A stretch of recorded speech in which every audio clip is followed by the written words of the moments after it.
નમસ્કાર વિદ્યાર્થી મિત્રો, આપણે ધોરણ 12 ની અંદર નામમાં ચેપ્ટર નંબર 1 ભાગીદારી વિષય પ્રવેશમાં છેલ્લે આપણે 7મો દાખલો ગણ્યો. ત્યાર પછી દાખલા નંબર છે 8. લતા, ગીતા અને પ્રવીણા એક ભાગીદારી પેઢીના ભાગીદાર છે. નફાની વહેંચણી કર્યા પછી मालूम पड़્યું કે ઉપાડ પર વ્યાજ અનુક્રમે 2700, 1200 અને 1500 ગણવાનું રહી ગયું છે. તો ભૂલ સુધારણા નોંધ લખો. શેની ભૂલ સુધારણા થશે? ઉપાડ પર વ્યાજ અંગેની. શેની લખવાની છે? ઉપાડ પર વ્યાજ અંગેની. તો કે ભાગીદાર છે લતા, ગીતા અને પ્રવીણા. એની નફાની વહેંચણી પછી મારું ઉપર વ્યાજ અનુક્રમે આટલું ગણવાનું રહી ગયેલ છે. તો જ્યારે ભૂલ સુધારણા નોંધ લખવાની હોય કોઈ પણ દાખલામાં ત્યારે પહેલા શું તૈયાર કરવાનું? કોષ્ટક. વિગત, ભાગીદારના લતા, ગીતા અને પ્રવીણા, છેલ્લે ખાનું બનાવવાનું કુલ. ચાલો લખી નાખીએ આપણે વિગત કે લતા, ગીતા અને પ્રવીણા અને છેલ્લે કુલ. 3 ભાગીદાર છે લતા, ગીતા અને પ્રવીણા અને છેલ્લે આવશે કુલનું કામ. હવે મૂડી પર વ્યાજમાં મૂડી પર વ્યાજ આપણે કેવી નિશાની આપી હતી? પ્લસ. અને ઉપાડ પર વ્યાજથી નફામાં શું થશે? તો કે ઉપાડ પર વ્યાજથી નફામાં થશે વધારો. પહેલા લખીએ ઉપાડ પર વ્યાજ. પણ નિશાની કેવી આપવાની? તો કે માઈનસ. અને ઉપાડ પર વ્યાજથી ઉપાડ પર વ્યાજ જેટલો નફામાં શું થશે? વધારો. એટલે આપણે આને કેવી નિશાની આપશું? કે આને નિશાની આપશું પ્લસ.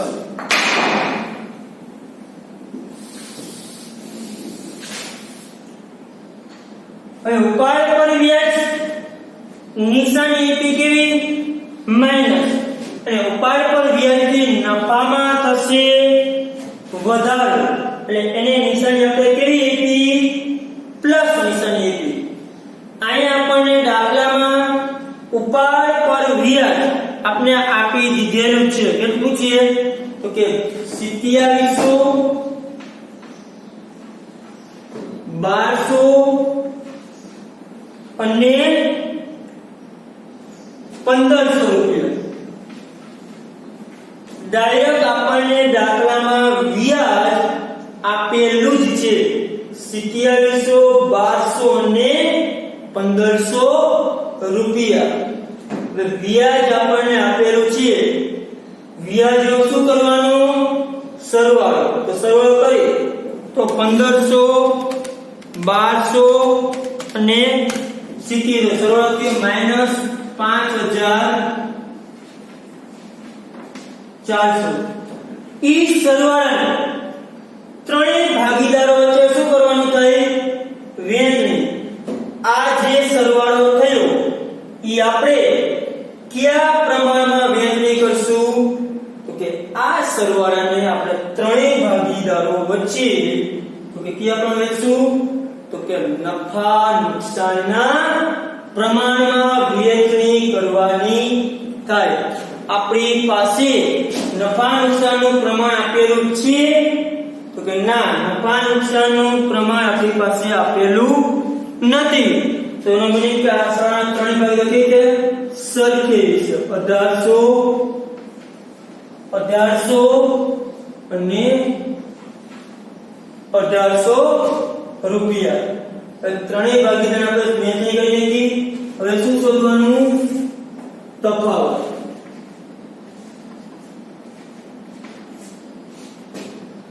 હવે તફાવત ફરીથી ઉપાડ પર વ્યાજ કેટલી નિશાની આપવાની? માઈનસ. ઉપાડ પર વ્યાજથી નફામાં શું થાય? વધારો. એટલે કે નિશાની આપવાની પ્લસ. એટલે કે જે વ્યાજનો જે સરવાળો થતો હોય એ સરવાળાને ત્રણેય ભાગીદારો વચ્ચે શું કરવાનું? વહેંચણી કરવાની. જો પ્રમાણ એક હોય તો તે મુજબ, પ્રમાણ આપેલ ન હોય તો ત્રણેયને સરખેવીશું. ચાલો હવે કરો માઈનસ. 2700 માંથી 1800 જાય તો માઈનસ 900. 1200 માંથી 1800 જાય તો પ્લસ 600. 1500 માંથી જાય તો પ્લસ 300. ચાલો નોંધ આનું શું થશે?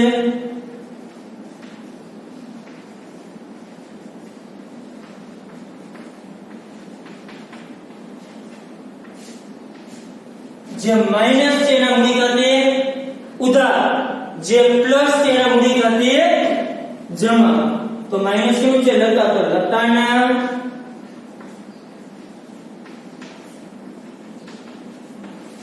મૂડી ખાતે ઉધાર કેટલા રૂપિયા? 900. તે ગીતાના મૂડી ખાતે કેટલા? 600. અને તે પ્રવીણાના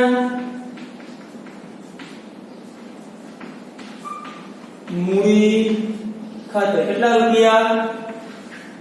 300. બાબત છે ઉપાડ પર વ્યાજ અંગેની ભૂલ સુધારણા નોંધ કરી તેના. તો કે ઉપાડ પર વ્યાજની ભૂલ સુધારણા નોંધ કરી. સૌપ્રથમ વ્યાજ ગણવાનું, એ નિશાની આપવાની માઈનસ, એનો કરવાનો સરવાળો, અને એ સરવાળાના ત્રણેય ભાગીદારો વચ્ચે વહેંચણી કરી પછી શોધી લેવાનો તફાવત. અને જે તફાવત છે તો માઈનસ એના ખાતે ઉધાર, પ્લસ તફાવત એના ખાતે જમા. ચલો ત્યાર પછી દાખલા નંબર 9.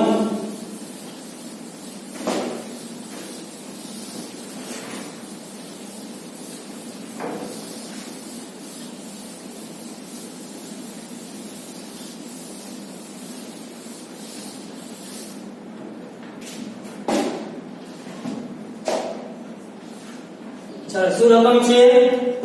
તો કે મુકેશ, ધવલ અને વિનોદ એક પેઢીના ભાગીદાર છે. તેઓનું મૂડીનું પ્રમાણ 4:2:3 છે. જોજો શેનું પ્રમાણ પૂછે? મૂડીનું પ્રમાણ 4:2:3 છે. પણ એ છે મૂડીનું પ્રમાણ. એટલે આ નફા નુકસાન વહેંચણીનું પ્રમાણથી પણ શેનું છે? મૂડીનું.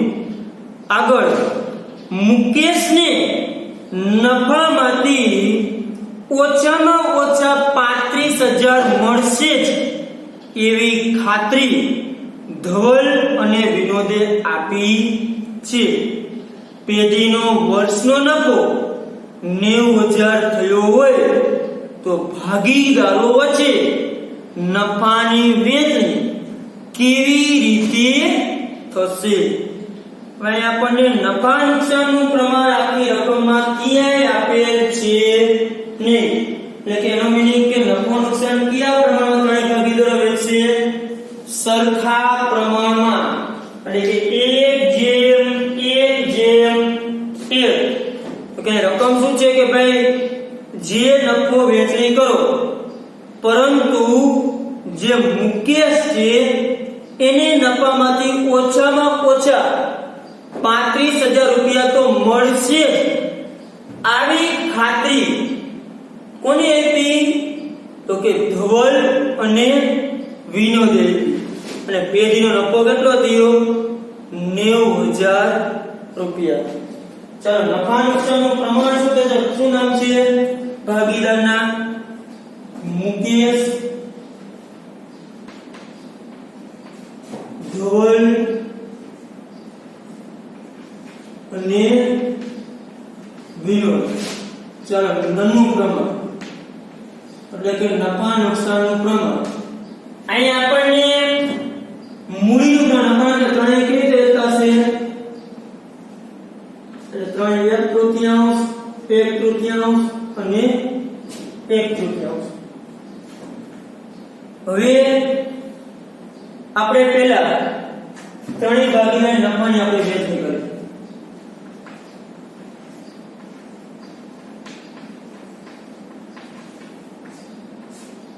પહેલા સુધી મુકેશના ભાગમાં લખો.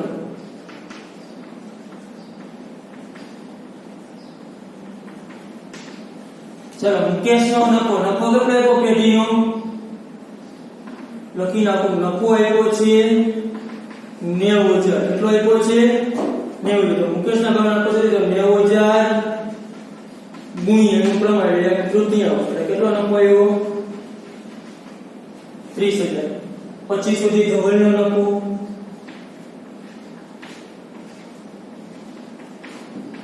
તો કે પ્રમાણ કેટલું છે? 90,000 નફો ગુણ્યા ત્રણેય સરખી છે એટલે એનું પ્રમાણ એક જેમ એટલે તો એને ભાગમાં કેટલા આવશે?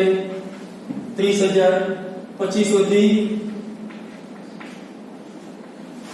વિનોદનો નફો તો કે 90,000 રૂપિયા ગુણ્યા એનું પ્રમાણ કેટલું છે? 30,000 રૂપિયા. તો જે નફો એ નફાની વહેંચણી કરી તો કે ઈ નફાની વહેંચણી કરી આપણે ત્રણેયના ભાગમાં નફો કેટલો આવ્યો? 30,000 30,000 અને 30,000. ત્રણેયના ભાગમાં 30 30 અને 30 નફો આવ્યો. આ નફાની વહેંચણી આપણે કરી. પણ આગળ રકમ વાંચો કે મુકેશને કેટલા મળવા જોઈએ? 35,000 તો મળશે જ એવી ખાતરી કેને આપી? ધવલ અને વિનોદે. મુકેશ કહ્યું કે તને 35,000 રૂપિયા મળશે. જો નહીં મળે ને તો અમે તને અમારા નફામાંથી આપશું. આવી ખાતરી કોણ આપે? ધવલ અને વિનોદે આપી. કે મુકેશને કીધું કે મુકેશને કીએ તને 35,000 ફાઇનલ મળે પણ મુકેશને 5,000 મળે. મુકેશની ખૂટતી રકમ કેટલી થઈ?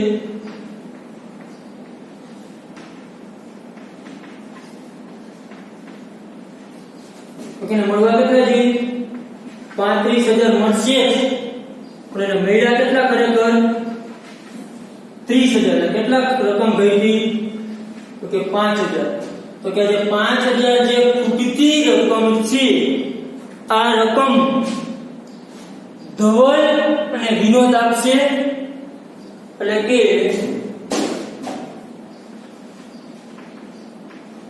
મુકેશની ખૂટતી રકમ ધવલ અને વિનોદ તેના નફા નુકસાનના પ્રમાણમાં આપશે.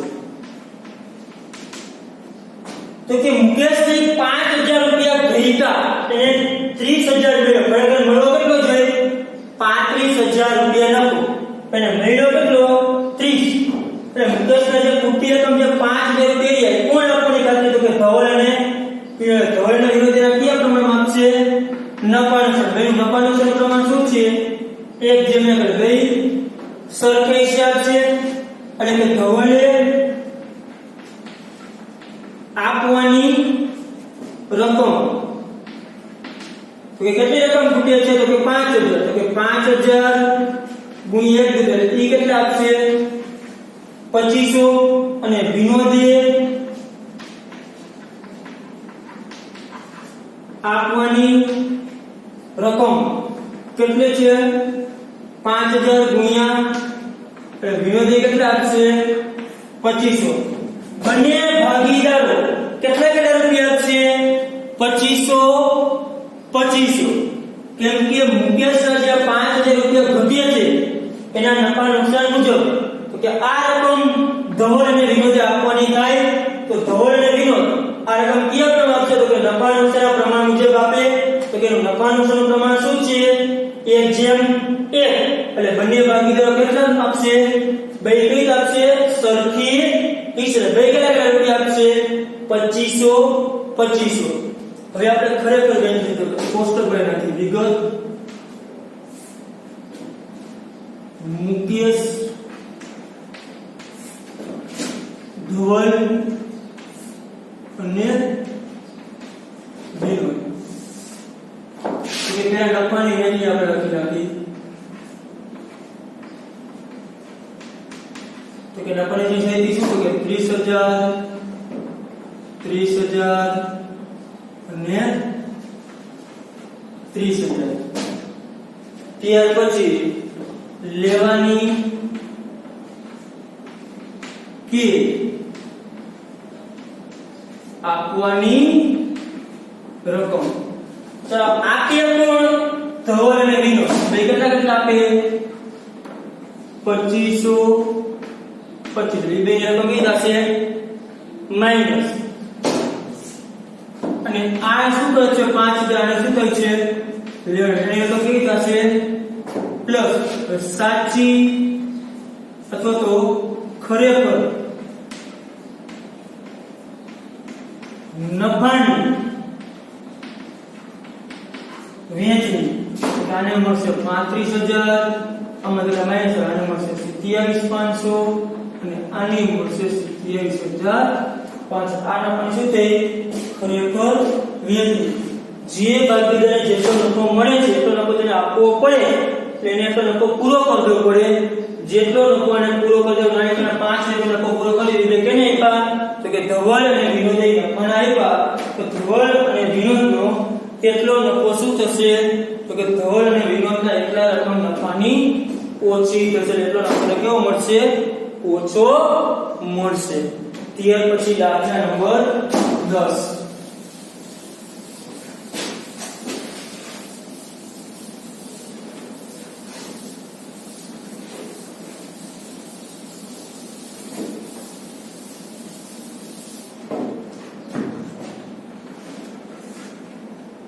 શું રકમ આપેલી છે? રઘુવીરની આખરની મૂડી 80,000, જેમાં ચાલુ વર્ષના ઉપાડના 12,500 તથા નફાના 17,800 ની અસર આપેલ છે. તો શરૂની મૂડી પર વાર્ષિક 6% દરે કેટલું વ્યાજ થાય? કઈ મૂડી પર? શરૂઆતની મૂડી પર વ્યાજ શોધવાનું છે. તો શરૂઆતની મૂડી આપણે શોધવી પડશે. આપણને આપી છે શું અહીંયા? તો કે આખરની મૂડી કેટલી આપી છે? તો કે આખરની મૂડી આપણને આપી છે 80,000. પ્રાગતિક શરૂની મૂડી આપણે શું કરવું? બધી વિરોધી કરવાનું. આખરના મૂડીને 80,000 આપણે આખરની મૂડી આપેલી છે રઘુવીરની, જેમાં ચાલુ વર્ષના ઉપાડના 12,500 અને નફાના 17,800 ની અસર આપેલી છે. ઉપાડ આપણે આમ શું કરતા? તો કે મૂડીમાંથી માઈનસ કરતા. અહીંયા શું કરશું? પ્લસ. કેટલો ઉપાડ આપ્યો છે? તો કે ઉપાડ આપ્યો છે 12,500 અને પછી આપ્યું છે નફો. આપણે આમાં નફો શું કરતા? મૂડીમાં પ્લસ. અહીંયા નફો શું કરશું? માઈનસ. કેટલો નફો આપ્યો છે? 17,800. બીજું કઈ નથી. આ મૂડી કેવી જોડે? શરૂઆતની મૂડી. તો કે કરો 80,000